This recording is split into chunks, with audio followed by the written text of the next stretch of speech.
好，来看看今天小狼给大伙带来一个震惊峡谷一整年啊，来自于《三国战记》的小李仔，他居然挑战《三国战记》速通视频啊！因为大家伙都了解，小李仔呢也是我之前啊在这个22年左右啊首推的超级大神，因为在限制这一块啊，他应该说是前无古人后无古人的，反正是。这个这么说吧啊，他玩《三国战记》啊，他就睡梦当中，他就是捡了100块钱，都得分给他100啊！我真事儿啊，分给他90至少了。为啥呢？因为这个人太厉害了啊，他可以打这个限制玩法的5进全人物1币，包括2个张飞的1命啊，5进1命啊。这个可不是跟你们嘻嘻哈哈的啊，白张飞和这个魔张飞都可以1命的啊，也是做过这个视频。那这一次为什么说牛逼了呢？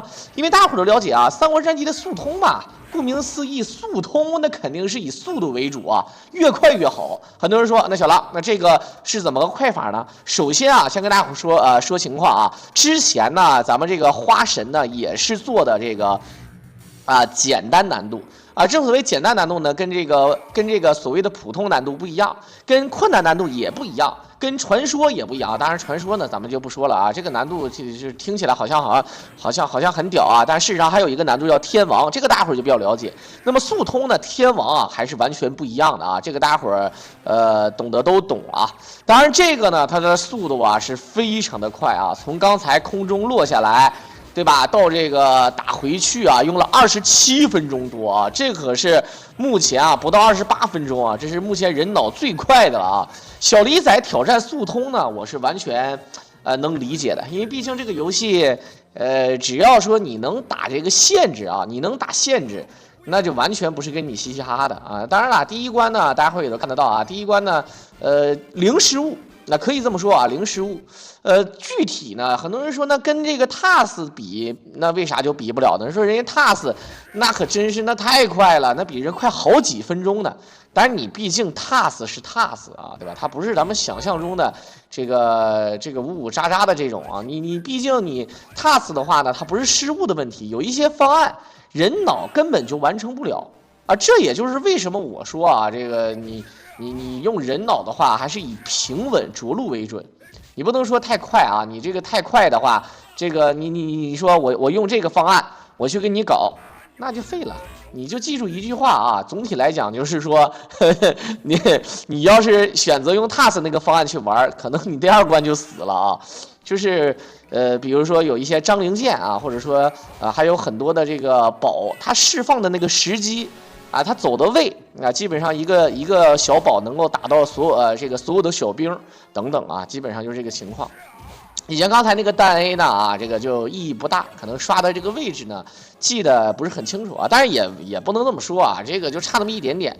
人脑呢，顾名思义啊，就是他全篇这20多分钟一次失误都不行，如果他失误了，那就对吧？那就再见了，对吧？啊，三国战记119。对吧？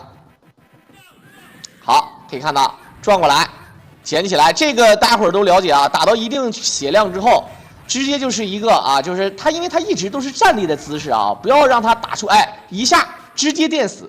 很多人说这个伤害他是怎么计算的啊？不用算，就是说他打了多少套，只要这个伤害打到位了啊，这都是有类似于像咱们说可能是有公式的，就是举个简单的例子啊，就像数学一样啊，咱们勾3股4弦5。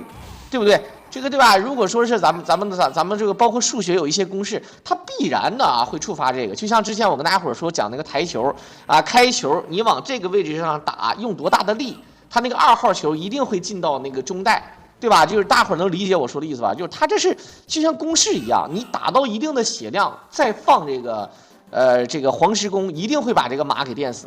那很多人说呢，他怎么撞得这么稳呢？就是啊，他打的方案呢，就是一个小尾连方案。在小尾连方案的过程当中呢，咱们这个撞的过程当中 ，A 的一下呢，瞬间呢，在打怪的同时呢，也可以把这个黄石公捡起来。这点是尤为重要的啊，就是全篇没有一个废话啊，27分钟57秒啊，27分钟57秒。打进了28分钟啊！这个虽然说咱们是简单难度，那也真的是很震撼了啊。尤其是一个专门打限制的。所以说在这里呢，我觉得小李仔呢，首先呢，他在限制当中呢是目前啊咱们这个三国战记唯一的 S 级啊，唯一的 S 级，其他的一线顶尖也有很多啊，咱们就不解释了啊，唯一的 S 级。然后再呢就是速通的话呢，他现在也打进了这个一线顶尖的行列。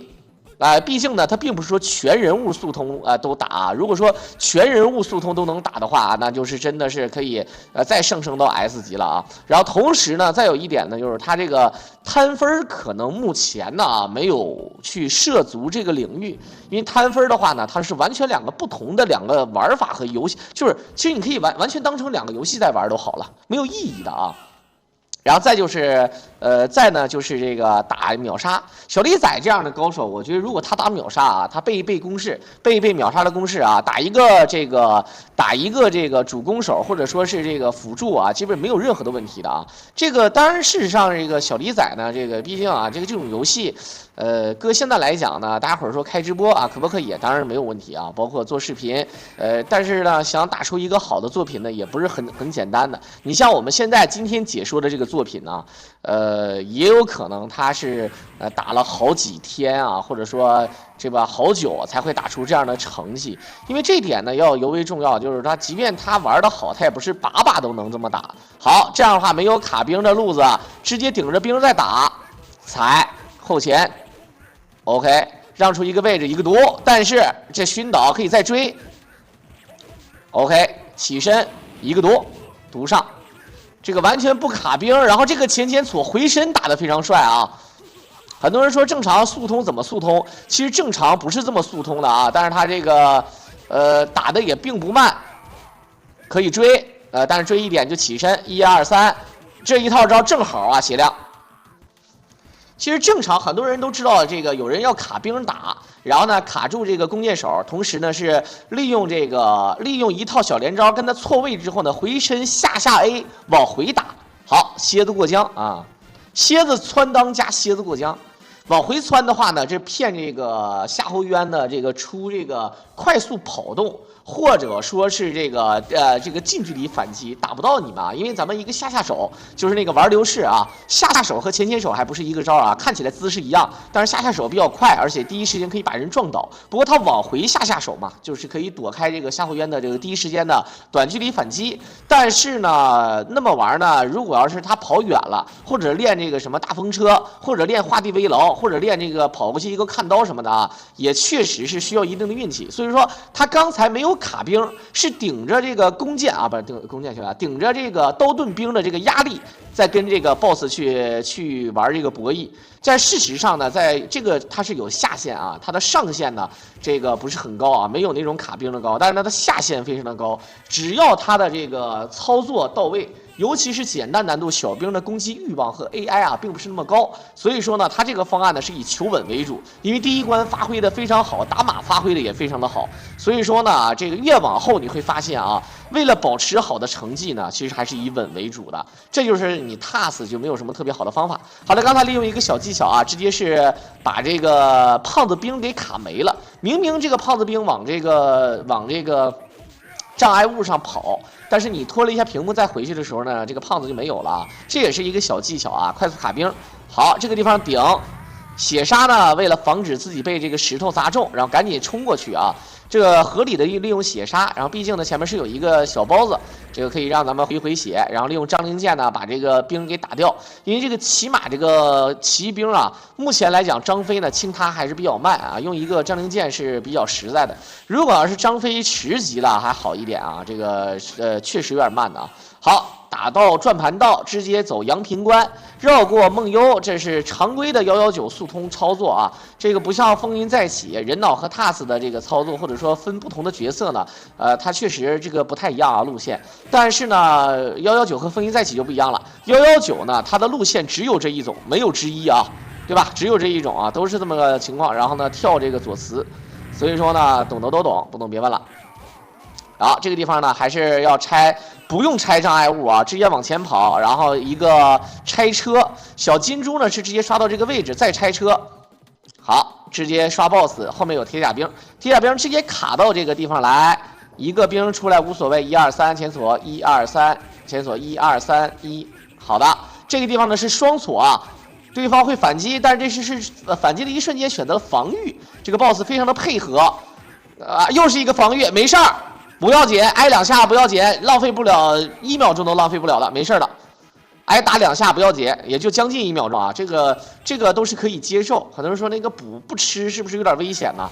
说实话啊，这个对吧？这个人有多大胆，地有多大产，人有多大量啊，对吧？咱们有上多大的炕，就是基本上说你如果说你想要出好成绩，这1秒1秒的时间啊，那就不是跟你嘻嘻哈哈的啊。好，这个补呢可以不要，但是呢这个小道具必须要捡。在方案当中啊，这个必须要需要小道具。TAS 的话呢，需要多少个道具呢？都是有方案的啊。而且它100%零失误，所以说呢，它留的是有的地方是可以不用捡的。但是人脑就不一样了，人脑是必须要捡啊，因为它有容错呀。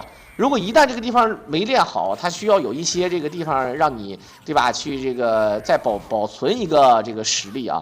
好，小金猪起手。金猪打张辽就是克啊，这个就跟这个飞盘克这个吕蒙一样。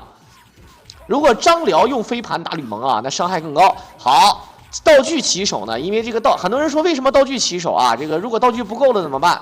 那也要用道具起手，因为道具起手呢，这个 boss 不会防，你知道吧？这个大伙儿要了解这个事儿就好了啊。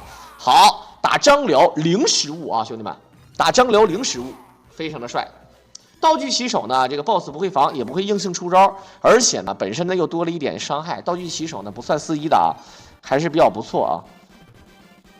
噔噔噔，好，这个马上呢就是白衣渡江。一说白衣啊，为什么要白衣呢？这个其实白色的衣服按理说是非常显眼的啊。这个咱们看看啊，这个如果要是统计一下啊，这个在这个全世界啊，应该说白色的车啊，应该是说是最多的吧啊，因为白色的车呢啊又耐脏啊，就是抗脏啊，抗埋汰，然后呢同时呢又安全系数比较高吧啊，可能是对吧？这个所以说是白色的车啊，白色的车比较多的啊，这个但是你这个白色的这个渡江这个事儿呢，这个它是有一个骗局。而把这个关老爷的这个兵给骗了啊，所以说呢也就可以理解啊，这个情况呢就是这么个情况啊。但事实上呢，如果要是这个大家伙要晚上要偷袭的话啊，可能是这个夜行衣，对不对？对吧？可能说是这个穿黑色衣服。又有人很多说了，那白色的衣服在这个对吧，在这个大江之上啊。对吧？肯定是显得比较不太显眼，大哥，那你也不是白色的船呢，你渡江得有船呢，是吧？啊，是吧？你穿这个衣服呢，就是给人一种呢，我就是引起你的注意，对吧？引起你的注意，然后呢，我就是人畜无害，我就是经商的啊，然后骗人嘛，再掏点钱，对吧？啊，因为对吧？这个正所谓千里求官只为财，对吧？手里有权了之后呢，这个赚点钱，是吧？啊，懂吧？但是呢，最后呢，逃不了的就是军法处置，或者说是被敌人直接就 KO 了啊，对吧？所以说呢，军法无情啊，这个渡江了那就废了啊。当然这个事儿呢，很多人说那这个心理逻辑是什么？为什么他要这个如此这个张扬的过江呢？啊，其实很简单啊，这个大家伙儿可能如果了解这个心理学啊，一些骗术啊，或者一些洗脑啊什么之类的啊，他为了想要骗人，他最简单的一个方法就是先让你怀疑我。无论你怎么怀疑我，到最后你会发现啊，你冤枉我了，哎，对吧？你会发现我是个信得过的人。这种情况之下，这个敌方就会对你无条件的信任啊。这个，都是这样的啊。如果你看，很多人都知道有一些骗子骗人啊，为什么他一眼假？为什么他一眼假？很多人骗子啊，我亿万富翁，你跟着我，对吧？你对吧？我不能给你钱啊，那不行的，那我对吧？那我觉得是把你害了。为什么是你要在我这儿投资呢？你看我有好几个亿啊，我不差你这点钱，但是我想要拯救你们，对吧？你们在我这儿赚钱，对不对啊？什么非法集资啊、庞氏骗局啊，什么都是打这儿来的啊，对吧？包括一些什么以前干微商的啊，就点名了啊，不点名不说谁了。哎，这些人卡卡的啊，是吧？就感觉好像忽悠人，他怎么忽悠的呢？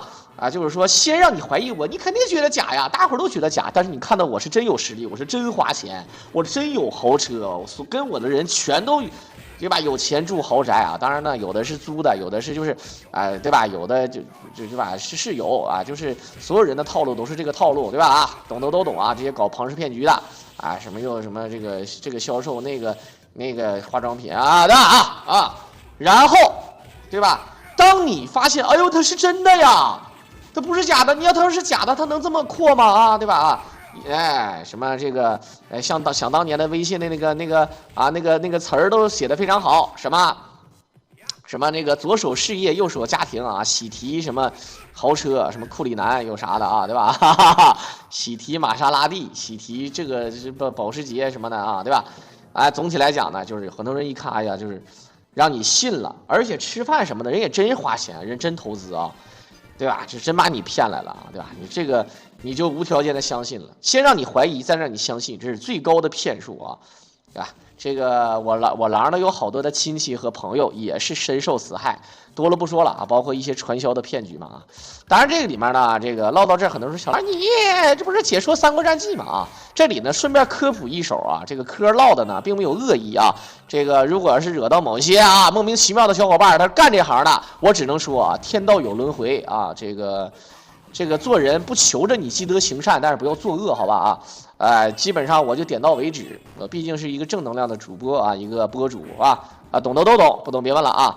当然同时呢，这个在这里呢，还是回归这个游戏啊。刚才很多人说这个魔张飞啊，其实这个速通是最快的。那么它的优点是哪儿呢？它的优点就是上限和下限也是非常的高。所以说你会发现，无论是人脑还是 TAS， 魔张飞永远是 top 1啊 ，top 1，就是说最高的啊，就是这个无论说是人脑还是 TAS 啊，都是这个上限最高。好，一个转，这个血量应该是刚刚好。跳起来，然后直接条线一走，再有一点呢，就是，但它也有短板啊。魔张飞的短板就是什么呢？它的这个，到后期的时候啊，可能，就是打这个伤害呢，还是依靠前期的这个武力值。即便它的这个等级上来了啊，对吧？它伤害也是爆棚的，但是呢，可能没有一些元素伤害啊。这点大家伙要了解一件事啊，元素伤害是什么呢？就是像类似于像诸葛亮的这种魔法伤害，这个跟这个谁是一样的啊？跟这个。白黄忠是一样的啊。白黄忠呢，虽然说全体发挥比较稳定，但是白黄忠的缺点大家伙都了解啊，也是伤害没有魔张飞高的同时呢，这个也没有这个魔张飞的攻击距离啊。诸葛亮呢，就是前期太弱了，而且他要获得元素攻击的话，他是需要什么呢？需要这个去走一些路线啊，这个捡一些东西，对吧？这个大伙都懂的都懂啊，这个不多说了啊。你比如说，你像这个。很多人说要全程普通剑，那也不太好整，对吧？这毕竟得有个元素剑可能会好一些啊。这个119的话，元素剑啊，人脑的话肯定是单人拿，那就是干将减项的。吕布呢，很多人说要不要打，对吧？啊，这个 TAS 的这个其实啊，这个吕布呢是可以打的，因为什么呢？这 TAS 的话呢，首先魔张飞他都可以打吕布。对吧？这也是有魔张飞打吕布的方案啊。他们是当时呢是咱们做 TAS 的这些大神测试过，做这个魔张飞的视频的时候，专门对比过啊。同样的境遇，同样的宝物，同样的这个玩法，一个是打吕布，然后用吕布获得的这个盾书的道具，对吧？然后去打这个去往后续打，包括打左慈啊，都是非常的快的啊。这个情况就是这个情况，但是很多人问啊，这个如果用地盾书打这个左慈，把左慈秒了，会不会更快一些啊？但是事实上跳左慈还是比较快啊，这个我个人是这么认为的啊。但是这个你要是用这个地盾书，我记得想当年用这个地盾书，一个地盾书，9.5割这个左慈，也就是说差一点点啊就秒了。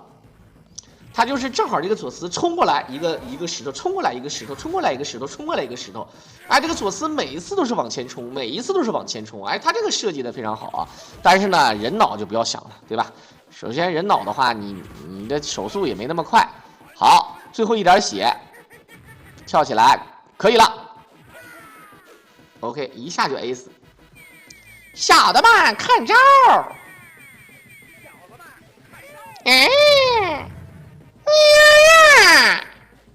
好，这个补呢，很多人说，哎，从来不知道左慈能撞出来补啊。这个是游戏的一个小设计啊。左慈能撞出来补，完全取决于你打陆逊的时候撞没撞。如果你打陆逊撞这个小包子了，那左慈就没有了。如果你打陆逊没撞出来这个小包子，左慈会撞出来一个小包子的啊。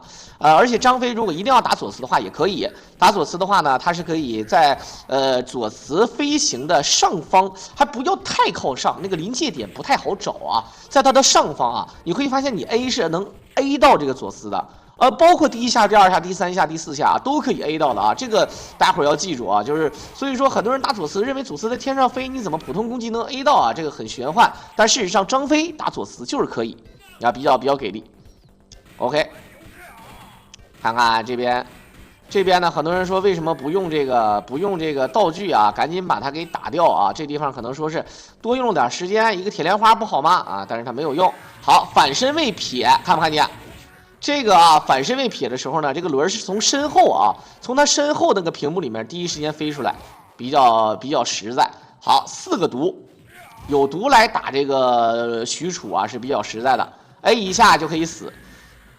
一个铁莲花打这个骑兵马啊，但是一定要再 A 一下啊，如果不 A 的话呢，他死不了。也就是说，一个铁莲花打的他就剩1丝血。有的版本呢是可以显血的啊。啊，当然呢也有兵种克制，有的这个兵呢，你像这个那个拿破仑啊，对吧？这个张飞打他呢就不如诸葛亮，诸葛亮呢一旦到了这个满级了之后，2下就能 A 死，对吧？只需要2下就可以 A 死啊，这个就是兵种克制。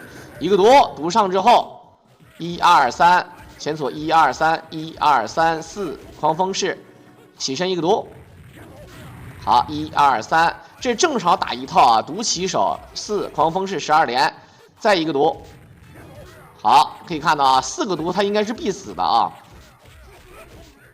最好是以好，哎呀，这个小兵血杀啊，他是追地可以再接一个招，伤害是够，不过呢，这个应该说啊也没有浪费多长时间，也大概也就1秒钟左右。小技巧啊，先跑到那个门之后再跑回来。这很多人说为什么要这么做啊？这个节省时间。有的时候呢，你不跑到屏幕最右边的时候，你跳到这个平台上，你会发现这个电梯不往上走，你还不知道为什么。小的时候我就有一次，我不知道因为啥，结果时间到了啊，我死了。后来发现啊，你只需要跑到那个屏幕的最右边，也是跑到那个大门啊，金州城那个大门那儿就没有问题。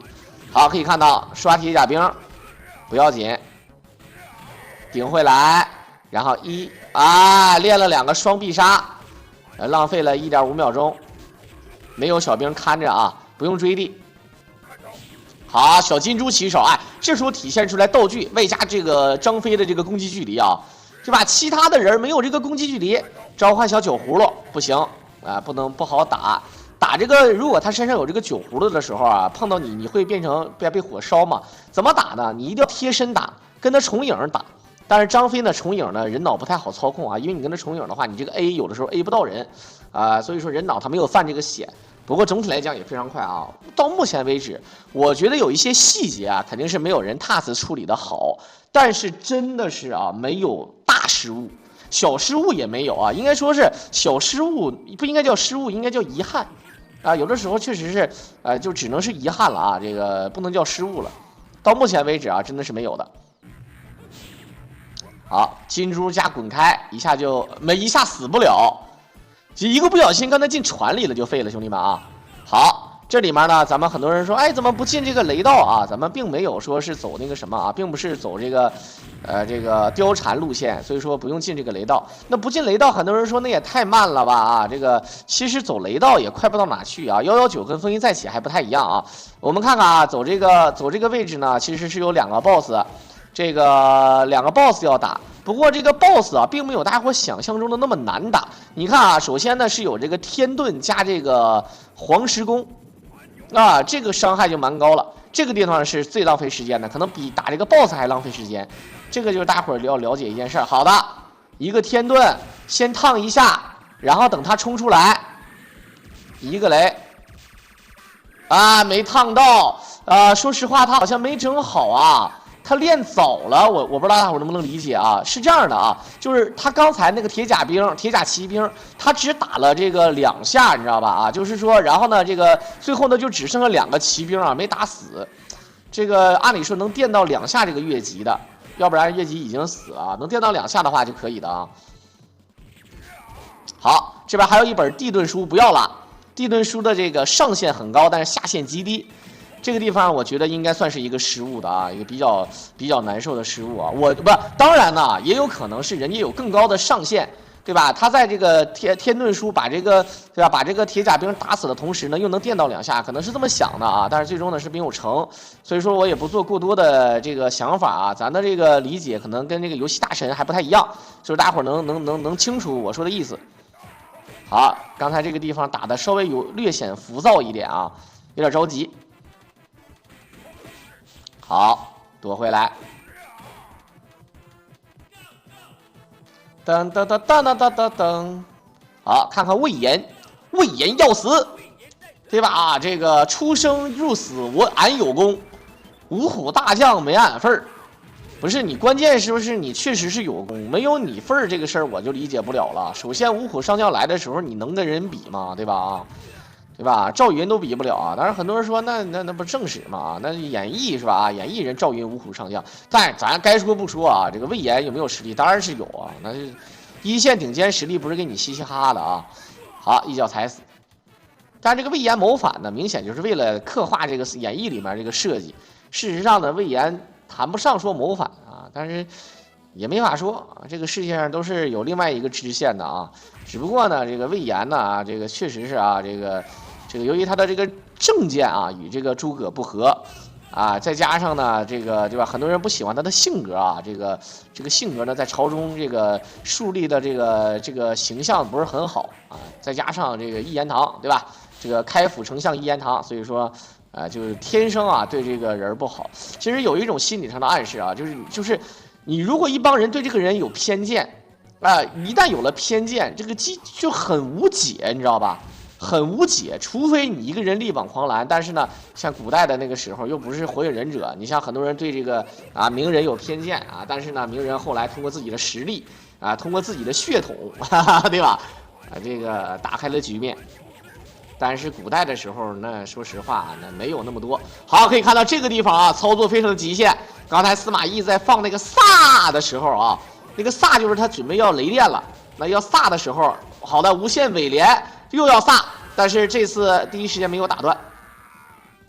好，但是还是非常完美，就是完美啊，就不应该说是这个。刚才很多人说啊，他这回为什么没有中断啊？人脑已经可以了啊，不要闹了。目前来讲才是27分钟多以内啊，0几分。咱们现在啊，看看啊，这个打死这个曹操2管血需要多长时间？1、2、3，好，没有小兵的话，你看啊，好，这是尾连，没事儿，隐身1、1、2、3，可以直接给他打倒，但是他没有打，有反击，这是尾连玩法，隐身1，21级了，所以说隐身1持续时间还可以，小尾连。好，你看，听见呀的声音，就是他在反击，这个运气非常不错，又来了，抢到招了，有追地，没事儿，直接打倒，好的，不用追地，时间刚刚好啊，这时间用的太快了啊，这好像还真不是用多长时间了，兄弟们，啊，可以，速度非常的快啊，好像还不是27分钟50多秒，不好意思啊。这不是27分钟50多秒啊！这个时间如果我没有算错的话，应该是我看看记录啊，这个记录没有任何的问题，我感觉。好，进入排行榜，小李仔抱你头这边显示的记录排行是57秒，没办法啊，就摆在这儿了。OK， 那这就是来自于我们的小李仔给大伙儿表演这么一个精彩视频。在评论最后呢，也是感谢大伙的收听。其实呢，听到我狼这个声音啊，我觉得大家伙儿也就差不多了啊。总体来讲呢，破记录也好，他破了几秒，在我这儿也就是一个无形的数字，以后呢也会有人破。在这里呢，也是感谢大家伙儿这么多年的支持，希望大家伙儿多多的关注、转发、点赞、评论来支持我狼。我们就下期再见吧。